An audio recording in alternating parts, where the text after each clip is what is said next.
আসসালামু আলাইকুম প্রিয় দর্শক, অন্য মঞ্চের আলোচনায় আপনাদের সকলকে আমন্ত্রণ জানাচ্ছি। বাংলাদেশে কার্যক্রম নিষিদ্ধ থাকা আওয়ামী লীগ ও অঙ্গ সংগঠনগুলোর বড় রকমের মিছিল আর শোডাউন আরো বাড়বে এমন শঙ্কার কথা জানিয়ে সরকারকে গোপন প্রতিবেদন দিয়েছে পুলিশ সদর দপ্তর। সরকারের কাছে গত 6 জুন পুলিশ সদর দপ্তর থেকে এ বিষয়ে জমা দেওয়া একটি প্রতিবেদন আমাদের হাতে এসেছে, যেখানে সরকারকে সতর্ক করে 10টি সুপারিশ করা হয়েছে। রিপোর্টটিতে বলা হয়েছে, আওয়ামী লীগের পদধারী নেতারা দেশে ফিরে স্বেচ্ছায় আত্মসমর্পণ করে রাজনীতিতে ফিরছে। রিপোর্টটিতে আওয়ামী লীগের 5 বড় নেতার ব্যাপারে নজরদারি বাড়ানোর সুপারিশ করা হয়েছে, যারা এরই মধ্যে জামিনে আছেন। এমন আলোচনার মধ্যে নতুন খবর হলো, আওয়ামী লীগের উপর আরোপিত নিষেধাজ্ঞা প্রত্যাহারের জন্য আন্তর্জাতিক সমর্থন জোরদার করা বা কূটনৈতিক তৎপরতা বাড়াতে বেশ কোমর বেঁধে নেমেছে দলটি। ইউরোপ, আমেরিকা, অস্ট্রেলিয়া সহ পশ্চিমা বিশ্বের গুরুত্বপূর্ণ সংস্থা ও প্রতিনিধির সাথে বৈঠক করা শুরু করেছে দলটির দায়িত্বপ্রাপ্ত নেতারা। সবশেষ ইউরোপীয় পার্লামেন্টের সদস্য বিলি ক্লেহারের সঙ্গে বৈঠক করেছেন আওয়ামী লীগের সাবেক সংসদ সদস্য ও নেতারা।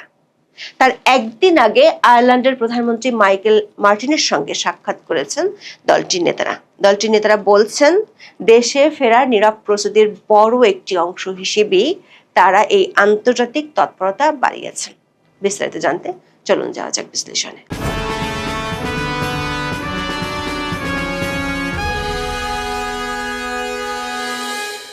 গত 19 মে ভারতের 3টি সংবাদ মাধ্যমে বাংলাদেশের সাবেক প্রধানমন্ত্রী ও আওয়ামী লীগের সভানেত্রী শেখ হাসিনার ইমেল সাক্ষাৎকার ছাপা হয়েছিল।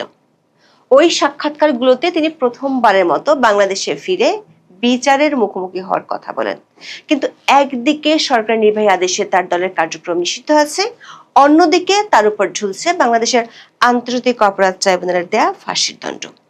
এমন পরিস্থিতিতে ভারতীয় সাংবাদিকদের প্রশ্ন ছিল, তিনি যে ফিরবেন বলছেন সেটি কিভাবে? আনন্দবাজার পত্রিকাকে শেখ হাসিনা বলেছিলেন, তিনি এবং তার দল আওয়ামী লীগ আরো সংগঠিত হয়ে শক্তিশালী হয়ে যে ফিরবে তার জন্য নীরবে প্রস্তুতি চলছে। সাংবাদিকদের পাল্টা প্রশ্ন ছিল, এই নীরব প্রস্তুতিটা ধরনটা কি রকমের? সেটার ইঙ্গিত পাওয়া যায় ওই 3টি ইমেল সাক্ষাৎকারে। মিলেনিয়াম পোস্টকে দেওয়া সাক্ষাৎকারে বলেছেন তিনি মাথা উঁচু করে ফিরবেন। দ্য হিন্দুস্তান টাইমসকে দেওয়া সাক্ষাৎকারে বলেছেন তার অনুপস্থিতির অর্থ তার নীরবতা নয়, কারণ তিনি কূটনৈতিক ও আন্তর্জাতিক পর্যায়ে মাথা উঁচু করে ফেরার জন্য কাজ করছেন। আওয়ামী লীগের একাধিক সূত্র বলছে, ইতিমধ্যে বড় রকমের কূটনৈতিক তৎপরতা শুরু হয়ে গেছে। দলের কয়েকজন সিনিয়র নেতাকে এর জন্য দায়িত্ব ভাগ করে দেওয়া হয়েছে। এই দায়িত্বপ্রাপ্তদের একজন হলেন আওয়ামী লীগের সাবেক সংসদ সদস্য হাবিবে মিল্লাত। জনাব মিল্লাত 7 জুন আয়ারল্যান্ডের প্রধানমন্ত্রী মাইকেল মার্টিনের সঙ্গে সাক্ষাৎ করে বাংলাদেশের রাজনৈতিক পরিস্থিতি নিয়ে অনুযোগ ও উদ্বেগের কথা জানিয়েছেন। সূত্রগুলো বলছে, ওই বৈঠকে আওয়ামী লীগের পক্ষ থেকে জানানো হয়েছে বাংলাদেশের গণতান্ত্রিক পরিবেশ সংকুচিত হয়েছে এবং আওয়ামী লীগের নেতা কর্মীদের বিরুদ্ধে রাজনৈতিক উদ্দেশ্যপ্রণীত মামলা দেওয়া হচ্ছে। রোববার আয়ারল্যান্ডের কর্ক সিটি কাউন্সিলে এই বৈঠক অনুষ্ঠিত হয়। টাইমস অব বাংলাদেশের খবরে বলা হয়েছে, বৈঠকে বাংলাদেশের বর্তমান রাজনৈতিক, গণতান্ত্রিক ও আইন শৃঙ্খলা পরিস্থিতির বিভিন্ন দিক তুলে ধরেন হাবিবে মিল্লাত। তিনি আওয়ামী লীগের নেতা কর্মীদের বিরুদ্ধে দায়ের করা মামলাগুলো প্রত্যাহারে আন্তর্জাতিক সহযোগিতা কামনা করেন এবং দলটির উপর আরোপিত নিষেধাজ্ঞা প্রত্যাহারের বিষয়ে সমর্থন চান। একই সঙ্গে দেশে একটি অন্তর্ভুক্তিমূলক, শান্তিপূর্ণ ও গণতান্ত্রিক রাজনৈতিক পরিবেশ প্রতিষ্ঠায় আন্তর্জাতিক সম্প্রদায়ের সহযোগিতা ও সমর্থন কামনা করেন তিনি। আয়ারল্যান্ডের প্রধানমন্ত্রী মাইকেল মার্টিন বাংলাদেশের রাজনৈতিক পরিস্থিতি সম্পর্কে অবগত হয়ে বিষয়টি গুরুত্বের সঙ্গে বিবেচনার আশ্বাস দেন। তিনি পরিস্থিতির ইতিবাচক উত্তরণে গঠনমূলক সহযোগিতার কথাও জানান। 8 জন আওয়ামী লীগের সাবেক সংসদ সদস্য ও নেতারা বৈঠক করেছেন ইউরোপীয় পার্লামেন্টের সদস্য বিলি ক্লেহারের সঙ্গে। বৈঠকে তারা আওয়ামী লীগের উপর আরোপিত নিষেধাজ্ঞা প্রত্যাহার, দেশে সুষ্ঠু রাজনৈতিক ও গণতান্ত্রিক পরিবেশ পুনঃপ্রতিষ্ঠা এবং মানবাধিকার পরিস্থিতির উন্নয়নে আন্তর্জাতিক সহযোগিতা চেয়েছেন। সোমবার আয়ারল্যান্ডের কর্কে অবস্থিত ক্লেটন হোটেল সিলভার স্প্রিংসের লবিতে এই বৈঠক অনুষ্ঠিত হয়। বৈঠকে আওয়ামী লীগের উপর আরোপিত নিষেধাজ্ঞা প্রত্যাহার এবং রাজনৈতিক উদ্দেশ্য প্রণীত মামলায় গ্রেপ্তার হওয়া দলটির মন্ত্রী, সংসদ সদস্য ও নেতাকর্মীদের জামিনের বিষয়ে ইউরোপীয় পার্লামেন্টের সহযোগিতা কামনা করা হয়। আওয়ামী লীগের সূত্রগুলো বলছে, হাবিবে মিল্লাত, ইউরোপীয় পার্লামেন্টের সদস্য সিনথিয়া নিমুর্খ, আয়ারল্যান্ডের সংসদ সদস্য শেন মনিহান এবং Cork County councillor Lord Mayor Fergal ডেনিহির সঙ্গেও আলাদা বৈঠক করেছেন। বৈঠকগুলোতে বাংলাদেশের বর্তমান রাজনৈতিক পরিস্থিতি, গণতান্ত্রিক চর্চা, রাজনৈতিক অধিকার এবং বিরোধী মতের উপর চাপের বিভিন্ন বিষয় তুলে ধরা হয়।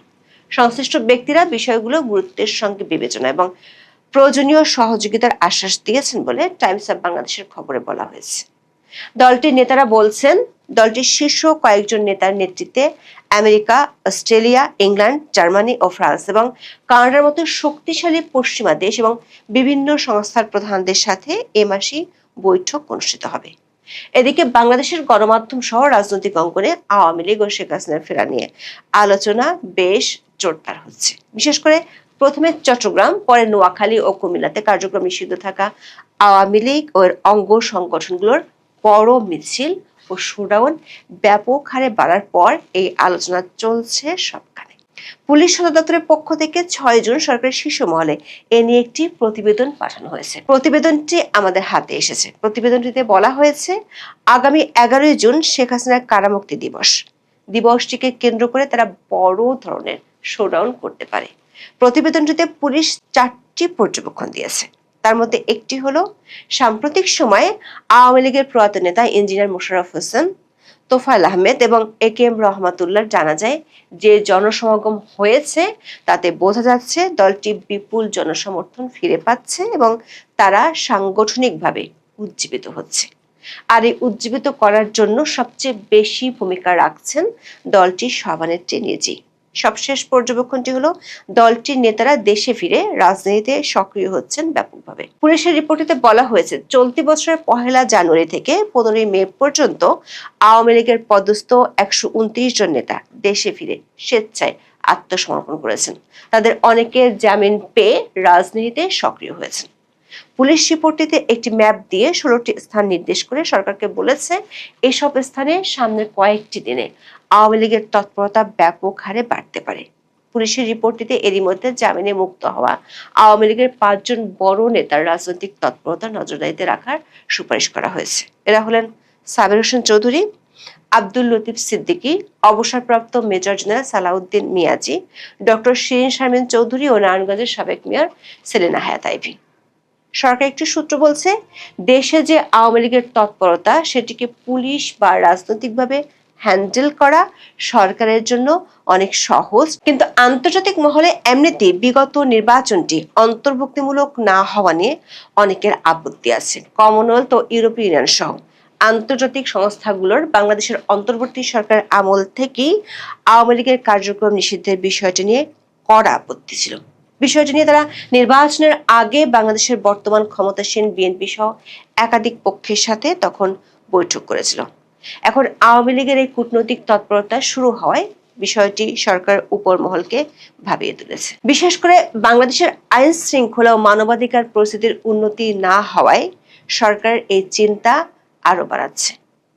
গত মাসের শেষ দিকে অন্তর্বর্তী সরকার আমলে আটক 4 সাংবাদিকের মুক্তির চেয়ে বাংলাদেশের আইনমন্ত্রী আসাদুজ্জামানকে চিঠি দিয়েছে সাংবাদিকদের অধিকার রক্ষায় কাজ করা আন্তর্জাতিক সংগঠন কমিটি টু প্রোটেক্ট জার্নালিস্ট বা সিপিজে। সরকার তরফে কোনো সদুত্তর না পাওয়ায় বিষয়টি নিয়ে আন্তর্জাতিক মহলেও চিঠি দেওয়ার কথা ভাবছে সংস্থাটি। এখন দেখার বিষয়, আওয়ামী লীগের দেশীয় তৎপরতার সাথে বিদেশি তৎপরতা বাড়ায় পরিস্থিতি কোন দিকে মন নেয়। শেখ হাসিনা সরকার কিন্তু চীন, ভারত, আঞ্চলিক নিরাপত্তা, ভারসাম্য এসবের কথা বিবেচনা করে মার্কিন যুক্তরাষ্ট্রের কাছে নতি স্বীকার করে নাই। কিন্তু এখন দেখা যাচ্ছে মার্কিন যুক্তরাষ্ট্র বাংলাদেশের নৌবাহিনী, সশস্ত্র বাহিনী কি ভাবলো না ভাবলো, সরকার কি ভাবলো, এসবের সম্ভবত পরোয়া না করে গবেষণার ড্রোন কিংবা নজরদারির ড্রোন কিংবা তেল গ্যাস সম্পদ কোথায় কোথায় আছে সেসব অনুসন্ধানের ড্রোন বাংলাদেশের সমুদ্র সীমায় পাঠিয়ে দিয়েছে। বাংলাদেশে বরগুনার বলেশ্বর নদী আর বঙ্গোপসাগরের সংযোগ স্থলে ইলিশ মাছ শিকারের জালে জড়িয়ে একটা ড্রোন সদৃশ ডিভাইস ধরা পড়েছিল প্রায় 1 সপ্তাহেরও বেশি সময় আগে।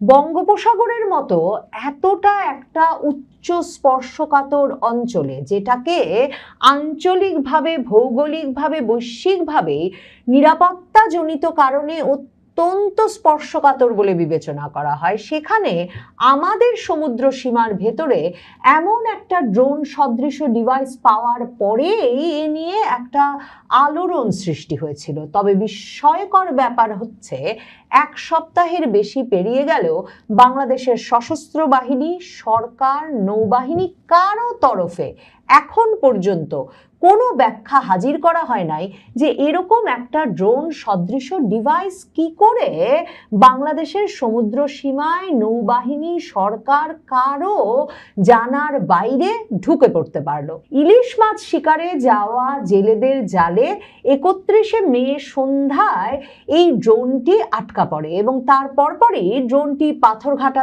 থানায় হস্তান্তর করেন জেলেরা।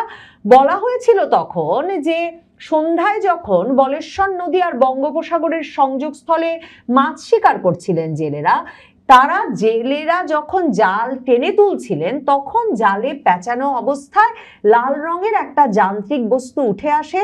তারের সংযোগ সহ বিভিন্ন ধরনের যন্ত্রাংশ দেখে প্রথমে জেলেরা একে মিসাইল, মানে কোনো ক্ষেপণাস্ত্র কিংবা বোমা সদৃশ কোনো কিছু ভেবে আতঙ্কিত হয়ে পড়েছিলেন। এরপর তারা পাথরঘাটা থানায় ড্রোনটি হস্তান্তর করেন এবং এর মধ্যে একজন জেলে সময় টিভির যে ওয়েবসাইট, সেখানে দেখছি তাদেরকে বলেছেন যে জালে পেঁচিয়ে মিসাইলের মতো একটা বস্তু উঠে এসেছে এবং জালে পেঁচানোর কারণে বস্তুর কিছুটা অংশ ভেঙেও গেছে।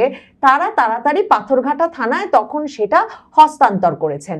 সেদিনই কালের কণ্ঠ রহস্যময় ড্রোন ধরা পড়েছে বঙ্গোপসাগরের জেলেদের জালে এমন একটা খবর দেয় এবং খবর দিয়ে লাল ও হলুদ রঙের অস্বাভাবিক এই বস্তুটি দেখতে ছোট আকৃতির বিমান বা পানির নিচে চলাচলকারী ড্রোনের মতো বলে উল্লেখ করে এবং এই রকম রহস্যময় অচেনা বস্তু বলেই এবং সেই বস্তুটির ভেতরে উদ্ধার হওয়া যন্ত্রটি যেহেতু ফাইবার জাতীয় পদার্থ দিয়ে তৈরি, ভেতরে বিভিন্ন ইলেকট্রনিক ডিভাইস আছে, সেন্সর, অ্যান্টেনা, নিয়ন্ত্রণ ইউনিটের মতো যন্ত্র দেখা গেছে। তাতে অনেকে ধারণা করা শুরু করেছিলেন যন্ত্রের ভেতরে যন্ত্রাংশ যেগুলো দেখা যাচ্ছিল তা দেখে যে এটি সমুদ্র গবেষণা, পরিবেশ পর্যবেক্ষণ বা সামুদ্রিক জরিপ কাজে ব্যবহৃত কোনো ড্রোন বা রোবোটিক যন্ত্র হতে পারে।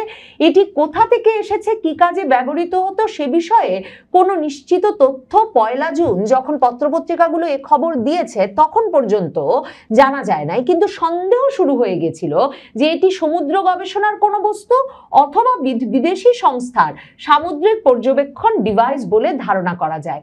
মানে ভাবেন, আমাদের সমুদ্র সীমায় আমরা যদি সমুদ্র গবেষণার কোনো যন্ত্র না বসাই কিংবা সামুদ্রিক পর্যবেক্ষণ ডিভাইস না বসাই, তাহলে সেখানে কোনো ডিভাইস, কোনো গবেষণা, কোনো নজরদারি, কোনো কিছু করবার কিন্তু আর কোনো দেশের এখতিয়ার নাই। এবং বঙ্গোপসাগরটা এতটা মানে নিরাপত্তাজনিত কারণে আঞ্চলিকভাবে এতটা গুরুত্বপূর্ণ একটা জায়গা বলেই কিন্তু মার্কিন যুক্তরাষ্ট্রের যে সর্বসাম্প্রতিক যে নিরাপত্তা কৌশল, সেটাতে দেখবেন স্পষ্টভাবে মানে ইন্টারনেটে একেবারে প্রকাশ্যে এ নিয়ে নানা রকম লেখালেখি আছে, যেখানে তারা বলছে যে বঙ্গোপসাগরে যদি তারা একটা ঘাঁটি স্থাপন করতে না পারে, নজরদারির ব্যবস্থা না করতে পারে, তাহলে সারা পৃথিবীতে সমুদ্রের ওপর তাদের যে নিয়ন্ত্রণ এবং সমুদ্র রক্ষায় তাদের যে উদ্যোগ, সেটা ভেস্তে যাওয়ার একটা সম্ভাবনা আছে। মার্কিন নিরাপত্তা এতে লঙ্ঘিত হতে পারে। মানে আসল কথা, মার্কিন আধিপত্য এই বঙ্গোপসাগরে এসে মার্কিন যুক্তরাষ্ট্র ঘাঁটি করতে না পারা পর্যন্ত নিশ্চিত করা যাচ্ছে না। মার্কিন যুক্তরাষ্ট্রের সবচেয়ে বড় আগ্রহের আরেকটা কারণ যে এই বঙ্গোপসাগর থেকে সে চীন, ভারত নানা পক্ষের ওপর নজরদারি করতে পারে। তবে নিরাপত্তার ক্ষেত্রে যেহেতু মার্কিন যুক্তরাষ্ট্র এবং ভারত ইন্দো প্যাসিফিক অঞ্চলে মার্কিন যুক্তরাষ্ট্রের নীতি অনুযায়ী তারা মিত্র দেশ, কাজেই এই মার্কিন যুক্তরাষ্ট্রের বঙ্গোপসাগরে ঘাঁটি করার বহু বছরের যে লোভ এবং চাপ, তার মূল কারণ তারা এখান থেকে চীনের ওপর নজরদারি করতে চায়। আরেকটা গুরুত্বপূর্ণ কারণ, যে কারণে এটা গবেষণার যন্ত্র কিনা সেটা খুব গুরুত্বপূর্ণ হয়ে ওঠে, যে তারা বাংলাদেশের সমুদ্র সীমায় তেল গ্যাস অনুসন্ধানের সকল দায়িত্ব মার্কিন কোম্পানিকে দিয়ে দেওয়া হোক এবং এর মাধ্যমে তারা বিভিন্ন মনিটরিং যন্ত্র বসানোর একটা অবাধ সুযোগ পাক, এই চাপ কিন্তু মার্কিন যুক্তরাষ্ট্র দীর্ঘ সময় ধরে বাংলাদেশে দিয়ে আসছে। 2008-এ শেখ হাসিনা সরকার ক্ষমতায় আসবার পর থেকেই এ চাপ অব্যাহত ছিল, যাতে মার্কিন প্রতিষ্ঠানগুলোকেই বঙ্গোপসাগরে তেল গ্যাস অনুসন্ধানের দায়িত্ব দেয় শেখ হাসিনা সরকার। এমনকি 2023 সালের সর্বশেষ নির্বাচনের আগে আগে মার্কিন বহুজাতিক কোম্পানি ভীষণ প্রভাবশালী এক্সন মোবিল তারা $30 বিলিয়ন বিনিয়োগ চুক্তি নিয়ে বাংলাদেশে আসে, যে বঙ্গোপসাগরে তেল গ্যাস অনুসন্ধানের পুরো দায়িত্বটা যাতে তাদেরকে দিয়ে দেওয়া হয়। এবং 2024-এ শেখ হাসিনা আবার নির্বাচন করছেন বিএনপি জামাতকে ছাড়া, এমন একটা পরিস্থিতিতে যখন ভীষণ চাপ মার্কিন যুক্তরাষ্ট্রের, তখন মার্কিন যুক্তরাষ্ট্র এই দর কষাকষিটাও করতে চেয়েছিল যে শেখ হাসিনা থাকতে পারবেন যদি তিনি এই বঙ্গোপসাগরে এক্সন মোবিল এবং মার্কিন কোম্পানিগুলোকে তেল গ্যাস অনুসন্ধান সহ অবাধ একটা গবেষণা, সম্পদ আহরণ এবং অবস্থানের সুযোগ করে দেন। কিন্তু সে সময়ও শেখ হাসিনা সরকার সিদ্ধান্ত নেয় যে এই বিষয়ে তারা দেখে শুনে বুঝে সিদ্ধান্ত নেবে এবং মার্কিন যুক্তরাষ্ট্রকে বঙ্গোপসাগরে অ্যাক্সেস দিয়ে দিলে, বঙ্গোপসাগরে অবাধ বিচরণ এবং কাজ করার ব্যবস্থা করে দিলে এই অঞ্চলের যে নিরাপত্তা ভারসাম্য নষ্ট হবে, চীন যে রুষ্ট হবে, আর মার্কিন যুক্তরাষ্ট্রের বঙ্গোপসাগরে এমন শক্তিশালী অবস্থানে যে ভারতও অস্বস্তিতে পড়বে, এসব মাথায় রেখে তখন শেখ হাসিনা সরকার কিন্তু চীন ভারত আঞ্চলিক নিরাপত্তা ভারসাম্য এসবের কথা বিবেচনা করে মার্কিন যুক্তরাষ্ট্রের কাছে নতি স্বীকার করে নাই। কিন্তু এখন দেখা যাচ্ছে মার্কিন যুক্তরাষ্ট্র বাংলাদেশের নৌবাহিনী, সশস্ত্র বাহিনী কি ভাবলো না ভাবলো, সরকার কি ভাবলো, এসবের সম্ভবত পরোয়া না করে গবেষণার ড্রোন কিংবা নজরদারির ড্রোন কিংবা তেল গ্যাস সম্পদ কোথায় কোথায় আছে সেসব অনুসন্ধানের ড্রোন বাংলাদেশের সমুদ্র সীমায় পাঠিয়ে দিয়েছে। যেহেতু সামরিক বাহিনীর তরফে, আইএসপিআর এর তরফে, নৌবাহিনীর তরফে তাদের কাছে এই ড্রোনটি জমা পড়ার 1 সপ্তাহ পরেও কার ড্রোন, কিসের ড্রোন এটা আনুষ্ঠানিকভাবে জানানো হয় নাই, তখন সংবাদ মাধ্যমগুলো নানা সূত্রে এ বিষয়ে জানার চেষ্টা শুরু করেছে এবং তখন জানা যাচ্ছে যে নৌবাহিনীর ভেতরে এই নিয়ে চরম একটা বিস্ময় যে কি করে বাংলাদেশের সমুদ্র সীমায় এমন একটা ড্রোন পাঠানোর সাহস করা গেল। এবং তারা বলছেন যে এটা আসলে মার্কিন নৌবাহিনীর একটা স্বয়ংক্রিয় পানির নিচের যান, AUV autonomous under water vehicle. এবং জানা যাচ্ছে যে এটা মূলত সমুদ্র সম্পর্কিত তথ্য, দ্রুত গোয়েন্দা তথ্য সংগ্রহের কাজে ব্যবহৃত হয়। 8 ফুট লম্বা যন্ত্রটি জেলেদের হাতে ধরা পড়ার পর এর ভেতরে যে নিয়ন্ত্রণ ব্যবস্থা, অপারেটিং সিস্টেম, তথ্য সংরক্ষণের চিপ রয়েছে, এর মাধ্যমে বাংলাদেশ নৌবাহিনী এরই মধ্যে এর সিরিয়াল নাম্বার এবং নির্মাতার বারকোড উদ্ধার করে ফেলেছে। এবং এই জিনিসটি ধরা পড়ার পর 7ই জুন ঢাকায় মার্কিন প্রতিরক্ষা অ্যাটাশে লেফটেন্যান্ট কর্নেল মাইকেল আর শ্যান্ডলার এবং মেরিন অ্যাটাশে মেজর কার্স্টেন ই ফ্লেচারের সঙ্গে বাংলাদেশের নৌবাহিনী প্রধান অ্যাডমিরাল মোহাম্মদ নাজমুল হাসান বৈঠকও করেছেন। অনেক সূত্রেরই সন্দেহ যে এই ড্রোনটি কি করে বাংলাদেশের নৌসীমায় ঢুকলো এবং কি উদ্দেশ্যে ঢুকলো সেটা মার্কিন যুক্তরাষ্ট্রের সঙ্গে একটা বন্ধুত্বপূর্ণ পরিবেশে এ বিষয়ে আপত্তি জানানো, উদ্বেগ জানানো এবং এ বিষয়ে কৌতূহল জানানোর জন্য নৌবাহিনী প্রধান এই মার্কিন প্রতিরক্ষা অ্যাটাশে এবং মেরিন অ্যাটাশেকে তার দফতরে ডেকে পাঠিয়েছিলেন। তবে ওই বৈঠকে এই আলাপটা আসলে হয়েছিল কিনা সে বিষয়েও কিন্তু নৌবাহিনীর তরফে আনুষ্ঠানিকভাবে কিছু জানানো হয় নাই। বিশেষজ্ঞদের মতে বরগুনার উপকূলে এমন উন্নত মানের মার্কিন সামরিক নজরদারি যন্ত্রের উপস্থিতি বঙ্গোপসাগরে গোপন পানির নিচের পর্যবেক্ষণ কার্যক্রম নিয়ে প্রশ্ন তুলেছে, কারণ বঙ্গোপসাগর বর্তমানে বিভিন্ন দেশের ভূ রাজনৈতিক প্রতিযোগিতার যেহেতু একটা গুরুত্বপূর্ণ ক্ষেত্র হয়ে উঠেছে, তখন অনেকেই সন্দেহ করছেন যে যদি মার্কিন যুক্তরাষ্ট্র এরকম ড্রোন এখানে পাঠিয়ে থাকে, তাহলে এসব ড্রোনের ওপর আবার নজরদারি রাখে তাদের প্রতিদ্বন্দ্বী যেসব দেশ, সেসব দেশও বাংলাদেশের সমুদ্র সীমায় এ ধরনের আরো নজরদারি যন্ত্রপাতি পাঠিয়ে রেখেছে কিনা, এবং সেটা বাংলাদেশের সমুদ্র সীমার জন্য কতটা নিরাপদ হচ্ছে, সেই বিষয়গুলো নিয়েও অনেকে প্রশ্ন তুলেছেন। ভারতীয় সংবাদ মাধ্যম নর্থ ইস্ট নিউজ, যাদের সঙ্গে বাংলাদেশের সশস্ত্র বাহিনীর খুবই শক্তপোক্ত বিভিন্ন সূত্র রয়েছে, সেটা তাদের প্রকাশিত বিভিন্ন খবরাখবরে নিয়মিত পরিষ্কার হয়। সেই নর্থ ইস্ট নিউজ লিখছে যে এই যন্ত্রটি নৌবাহিনী যে বারকোড এবং যে সিরিয়াল নাম্বার উদ্ধার করেছে, তাতে বাংলাদেশের নৌবাহিনী ধারণা করছে এই যন্ত্রটি যুক্তরাষ্ট্রের littoral battle space sensing glider LBSG কর্মসূচির অংশ, এবং এর নির্মাতা যুক্তরাষ্ট্রের ম্যাসাচুসেটস অঙ্গরাজ্য ভিত্তিক টেলিডাইন ব্রাউন ইঞ্জিনিয়ারিং এবং টেলিডাইন ওয়েব রিসার্চ। 2023 সাল পর্যন্ত বিশ্বের বিভিন্ন সমুদ্রে মার্কিন নৌবাহিনী ঘোষণা দিয়েই জানান দিয়েই এ ধরনের 200টিরও বেশি যন্ত্র মোতায়েন করেছিল।